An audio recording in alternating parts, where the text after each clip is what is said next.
Na penumbra de um corredor silencioso, uma única carta repousava sobre a cômoda. Ela não tinha seu nome, mas carregava dentro de si o poder de desmoronar um mundo inteiro. Quando seus olhos percorreram aquelas linhas, cada palavra foi como uma facada. Era a confissão de uma traição tão íntima, tão cruel, que não deixou pedra sobre pedra. A escuridão consumiu tudo. A fé, o amor, o futuro, tudo se foi. Mas o que a dor dele não permitia que ele visse, era que aquela mesma carta não era um fim. Era uma chave. O destino não o estava destruindo, estava forjando-o no fogo da mais pura angústia. Porque aquele coração despedaçado, estava prestes a se tornar o canal de um dos maiores e mais comoventes milagres espíritas de todos os tempos. Esta é a história de Marcos. E da psicografia que nasceu das cinzas de sua própria dor. Para entender a profundidade da queda, é preciso primeiro conhecer a altura de onde Marcos caiu. Nossa história se passa em Serra Azul, uma daquelas cidadezinhas onde o tempo parece correr mais devagar, e todos se cumprimentam pelo nome. E no coração dessa cidade vivia Marcos. Não um herói de revista, mas um homem de verdade. Um ferreiro. Suas mãos, calejadas pelo trabalho honesto na forja, eram as mesmas mãos que seguravam a xícara de café da manhã com uma delicadeza que surpreendia. Seu sorriso? Fácil e frequente, um reflexo genuíno de um contentamento que vinha de dentro. Imagine a cena comigo, o sol entrando pela janela da cozinha, iluminando os vapores que saíam da garrafa térmica de café. O cheiro inconfundível de pão caseiro, ainda quente, misturado com o aroma do mato molhado do jardim depois de uma fina garoa. Essa era a sua rotina. Essa era a sua âncora.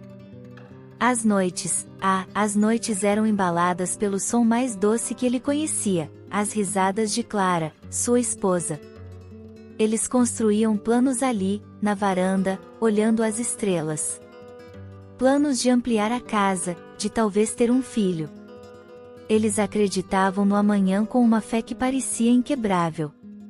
A família, para ele, não era um conceito, era um fato da vida. Tão natural e necessário quanto o ar que ele respirava. Era o alicerce silencioso de tudo. E sua fé? Uma herança tranquila dos avós. Não uma fé de dogmas ou obrigações, mas uma crença serena num Deus bom, que olhava por eles de algum lugar. Era um conforto, um cobertor quente nos dias frios. E é aí que mora a facada, porque quando a gente conhece essa simplicidade, essa beleza cotidiana, esse amor que parecia escrito nas estrelas, a gente se permite confiar. A gente se permite acreditar que algumas coisas são eternas. A gente baixa a guarda. E é exatamente por isso que o que vem a seguir vai te atingir com uma força que você não espera. Porque tudo isso que eu acabei de descrever, toda essa paz, todo esse amor, estava prestes a ser demolido. Peça por peça. E o que vai ser mais chocante não é a traição em si, mas o contraste brutal entre a luz que era a vida dele, e a escuridão absoluta que estava por vir. Como pode um amor tão puro se transformar na fonte de uma dor tão devastadora? É o que você vai descobrir agora. Prepare o coração. E então, sem aviso, o primeiro fio da tapeçaria começou a se soltar. Foi algo tão pequeno, tão insignificante, que Marcos quase ignorou. Um olhar de Clara que se desviou do dele um segundo mais cedo que o normal. Um telefonema que terminou num sussurro apressado, tenho que ir, ele está chegando, e que ela atribuiu a uma amiga com problemas. Ele engoliu a explicação com um sorriso, mas um grãozinho de areia havia se alojado no mecanismo perfeito do seu mundo. Nos dias que se seguiram, os grãos se multiplicaram.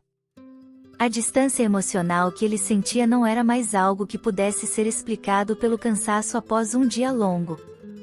Era um abismo silencioso que se abria entre eles na mesa de jantar, preenchido apenas pelo tilintar dos talheres. As piadas que antes a faziam gargalhar agora recebiam no máximo um sorriso polido. Ela começou a sair mais, sempre com a mesma amiga, sempre com a justificativa perfeita. Marcos, homem de fé e confiança cega, lutou contra a própria intuição. Ele se agarrou à imagem da mulher que amava, atribuindo a mudança de comportamento ao estresse, à rotina, a qualquer coisa que não fosse a verdade que seu coração começava, hesitantemente, a temer. Aqui, eu quero fazer uma pausa e te perguntar: você já teve aquele pressentimento? Aquele frio na barriga que insiste em gritar que algo está errado, mas a sua mente, desesperada para proteger sua paz, sussurra que você está louco, que é paranoia. Essa é a guerra silenciosa que Marcos travava sozinho todos os dias. Ele se tornou um detetive de seu próprio casamento, coletando pequenas provas de que tudo estava bem, enquanto evidências contrárias surgiam como ervas daninhas. Um novo perfume que ela não usava para ele. O modo como ela protegia a tela do celular com o corpo. A luz noturna do seu lado da cama acesa até tarde, iluminando mensagens rápidas e sorrisos secretos para a tela. A tensão foi crescendo como um trovão distante que se aproxima. A oficina, antes seu santuário, tornou-se uma câmara de eco para seus pensamentos obsessivos. O martelo batendo no ferro incandescente era o som da sua própria angústia.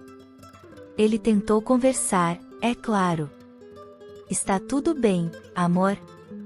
A resposta era sempre a mesma: está tudo ótimo, meu amor. Você está imaginando coisas. E a dúvida, mais uma vez, vencera. Até que veio o ponto de ruptura. Foi numa tarde de temporal. Clara saiu correndo, dizendo que a tal amiga tinha passado mal sozinho em casa. Uma ansiedade inexplicável tomou conta de Marcos. Ele precisava de uma distração, algo para fazer. Lembrou-se de que precisaria da sua certidão de nascimento para um documento da oficina nos dias seguintes.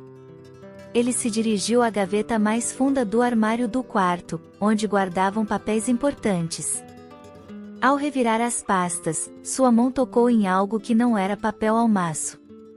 Era um envelope de papel fino, de cor creme, com um perfume que ele reconheceu instantaneamente. Não tinha nome. Com o coração acelerando, ele puxou o envelope, e abaixo dele, havia uma pilha. Dezenas. Talvez 50. Talvez mais. O mundo parou. O som da chuva desapareceu. O tempo congelou. Com mãos trêmulas, ele tirou a primeira carta. A caligrafia era dele, um homem. As palavras, eram palavras que ele mesmo tinha dito a Clara no início do namoro. Palavras de paixão, de desejo, de promessas eternas. Mas dirigidas a outra pessoa. Página após página, carta após carta, ele foi esfaqueado por detalhes íntimos, por planos futuros, por um amor paralelo que florescia nas sombras do seu próprio casamento. Ele leu sobre o dia do aniversário dele, que ela havia esquecido, porque estava com o amante. Sobre a viagem de negócios que nunca existiu. Cada linha era um prego no caixão de tudo o que ele acreditava ser real. Ele não chorou.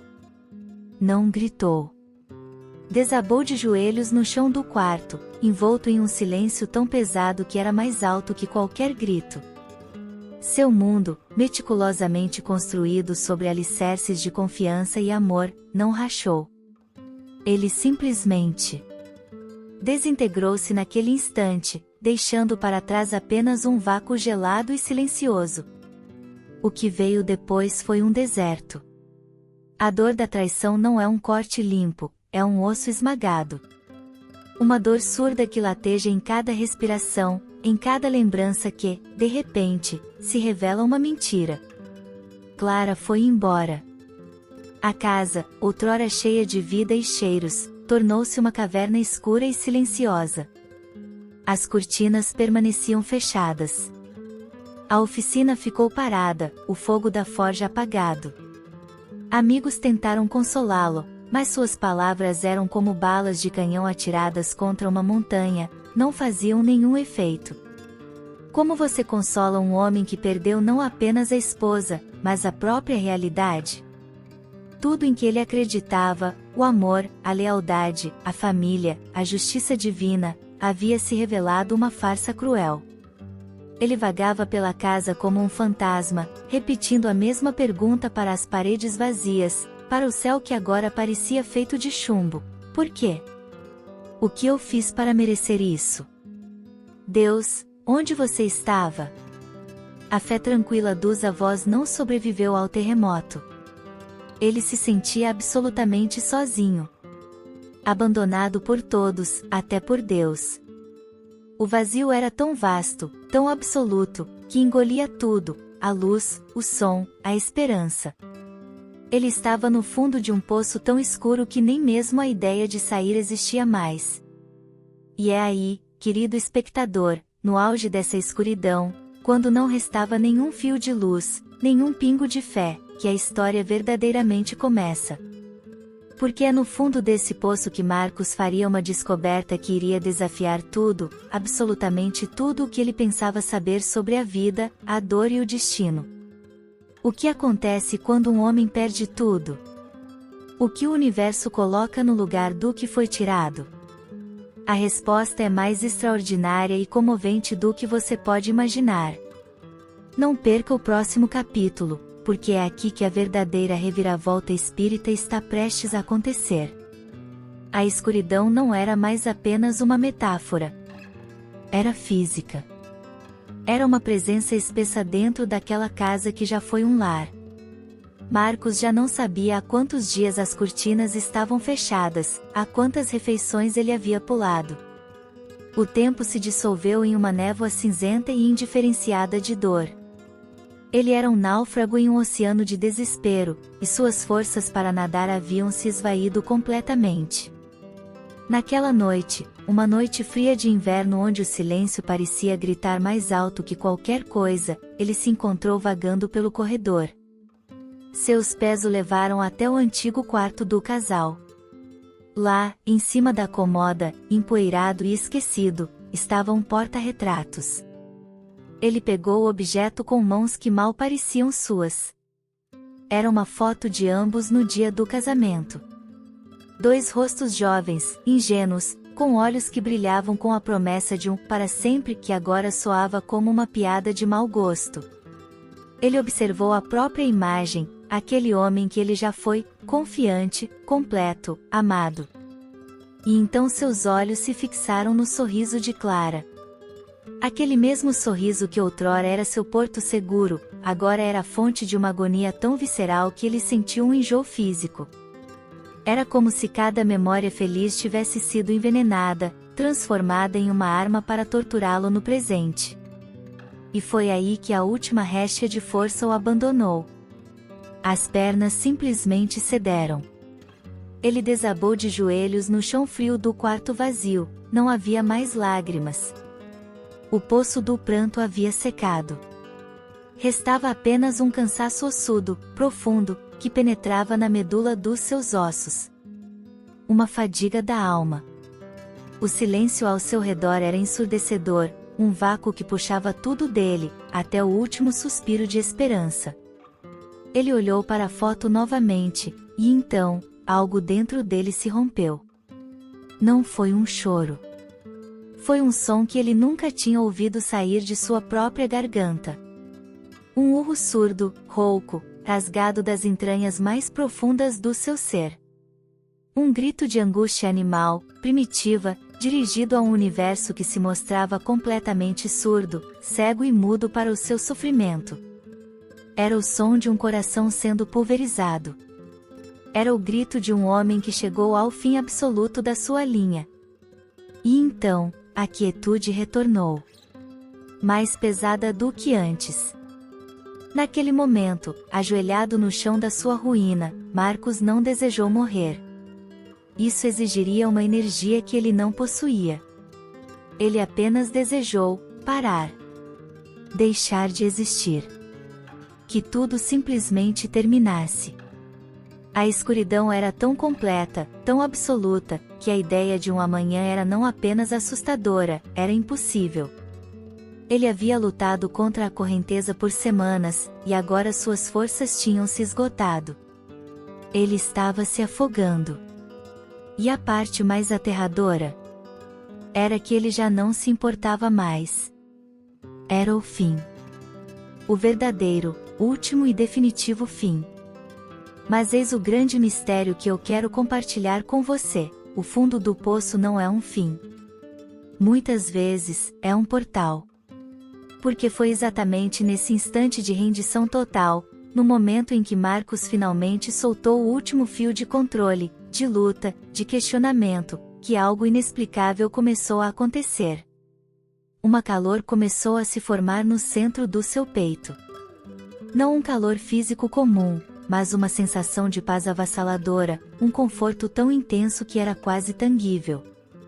Era como ser envolvido por um abraço invisível, feito pura luz. O frio cortante do desespero começou a recuar, dissipado por essa força suave e, ao mesmo tempo, irresistível. O ar pesado e opressivo do quarto pareceu se iluminar, como se a própria escuridão estivesse sendo penetrada por uma presença. E então, veio um impulso. Não um pensamento, não uma ideia. Era uma necessidade física, irresistível, como a necessidade de respirar depois de ficar muito tempo debaixo d'água. Sua mão, momentos antes inerte no chão, moveu-se. Seus olhos se abriram, mas não estavam vendo o quarto vazio. Eles estavam fixos em algo além. Algo maior. Ele se levantou. Movimentos lentos, mas não mais arrastados pela dor. Movimentos guiados. Suas pernas o levaram até a pequena escrivaninha no canto do quarto. Sua mão, a mesma mão calejada que forjava ferro, pegou uma caneta simples e um bloco de notas velho. E então, algo absolutamente extraordinário aconteceu. Sua mão começou a se mover sozinha. A caneta deslizou sobre o papel, não com a sua letra trêmula e abatida, mas com uma caligrafia firme, elegante e totalmente desconhecida. Palavras começaram a fluir, frases inteiras se formando em uma velocidade impossível, como se uma fonte de sabedoria e amor há muito represada estivesse jorrando através dele. Ele não estava escrevendo. Ele estava sendo escrito. Ele era o canal. E a mensagem que começou a tomar forma naquelas folhas de papel não era apenas um consolo genérico. Era específica. Era pessoal. Era profundamente familiar. Era uma voz que ele jamais esperaria ouvir novamente. O que será que essa mensagem dizia? Quem estava do outro lado, usando sua mão como instrumento para trazer uma luz tão poderosa à sua escuridão? E como essa simples psicografia, nascida do mais puro desespero, iria não apenas salvar Marcos, mas se tornar um farol de esperança para milhares de pessoas ao redor do mundo? Isso é o que você vai descobrir no momento mais emocionante e transformador de toda essa história. A reviravolta que vai te fazer acreditar no impossível. Não perca, porque é agora que o verdadeiro milagre começa.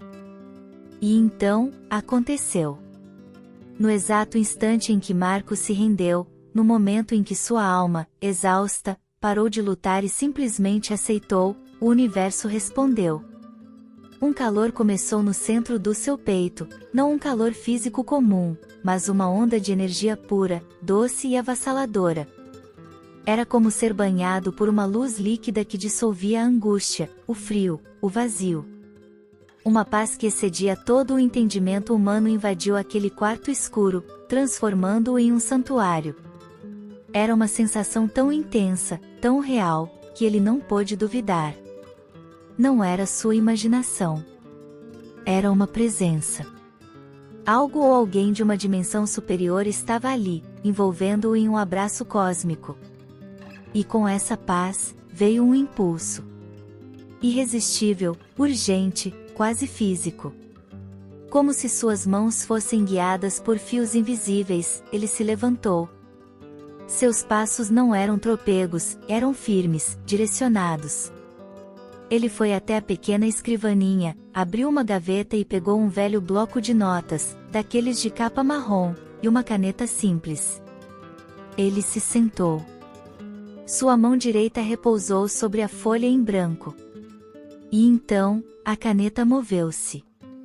Sozinha.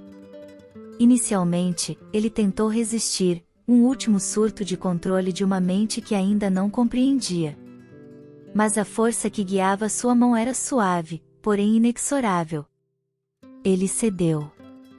E então, testemunhou, como um espectador de seu próprio corpo, enquanto a caneta deslizava pelo papel com uma fluência hipnótica. A caligrafia que surgia não era a dele. Era mais elegante, mais fluida, cheia de curvas e personalidade. Palavras, frases, parágrafos inteiros brotavam em uma velocidade impossível, formando uma mensagem que era um bálsamo direto para sua alma ferida. E o conteúdo? O conteúdo era a prova incontestável de que a vida não termina no túmulo.